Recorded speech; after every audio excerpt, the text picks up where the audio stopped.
Hello again. I visited the Geffrye Museum in London yesterday. This is established in some old almshouses near Shoreditch.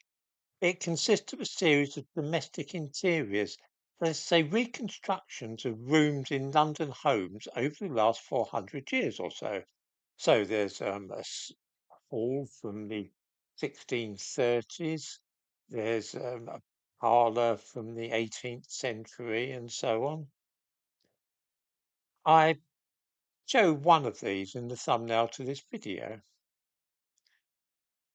There used to be things, for example, like house in a typical maisonette on a council estate in the 1960s, a front room from a semi-detached house of the 1930s in London, and so on. These brought back memories to visitors and were a way of showing children how life in this country has changed over the centuries. During the Black Lives Matter disturbances, though, in 2020, fuss was made because the almshouses in which the museum lives were paid for by money given by Robert Geffrye, hence the Geffrye Museum, and some of his fortune was made in the slave trade. A campaign began to remove a statue of Geffrye at the front of the building. It was led, of course, by Diane Abbott, the local MP. The campaign was called Geffrye Must Fall. As a result, the Geffrye Museum decided that it was time for them to alter their displays and start erasing white people from the domestic interiors, especially working class ones. The result is that every single room now, which has been reconstructed from the 20th century in London, is from an immigrant home.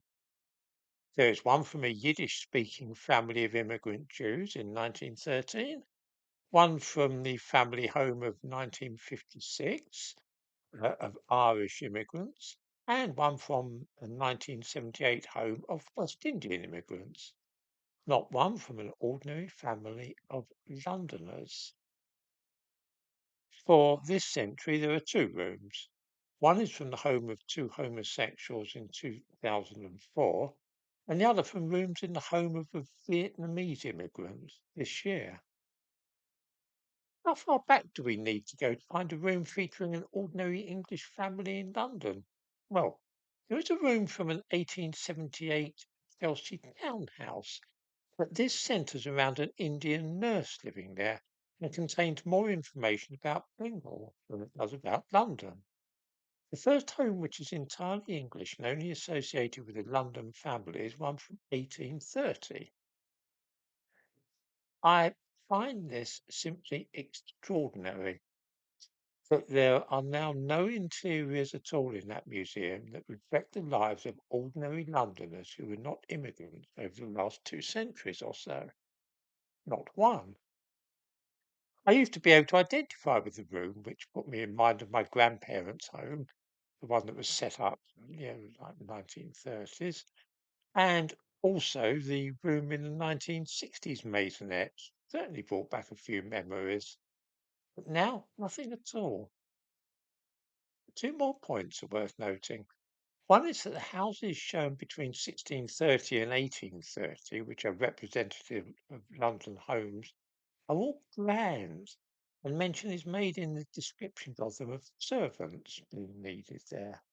These are clearly not ordinary homes. They're homes of the wealthy and privileged. They're not the sort of place that my ancestors would have lived.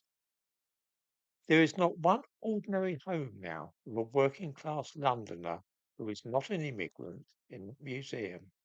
Not a single one. The white working class Londoners have been ethnically cleansed in the whole museum. The history of my family, and many like me, has gone.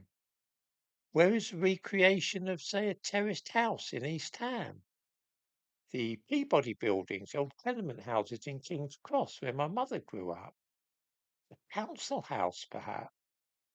Anything connected with ordinary working class Londoners? None. Not at all.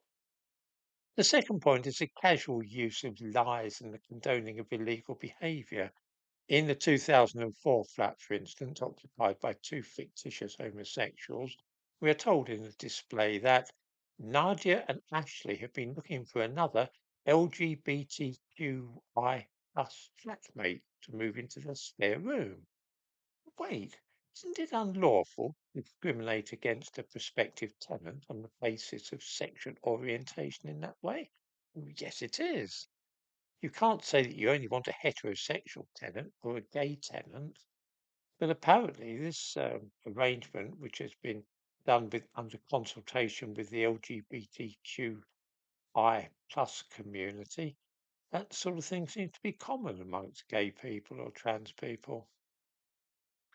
Then, too, in the Irish immigrant home, we are told that variations of the now infamous phrase "no blacks, no dogs, no Irish" could be found on signs or even housing and job adverts. That's complete nonsense. A myth which was invented in the 1980s. No such sign was ever seen in real life. You might perhaps see room to let, sorry, no colours. I remember seeing such things. But the idea of a sign saying no blacks, no dogs, no Irish is simply a fairy tale. I might actually make a separate video about this particular myth because I happen to know its derivation in the mid 1980s in Hackney, of all places. I used to enjoy the Geffrye Museum, but now that the story of ordinary Londoners has been expunged, there seems little point in returning to it. I'll give a link in the description to this video to the displays about which I've been talking.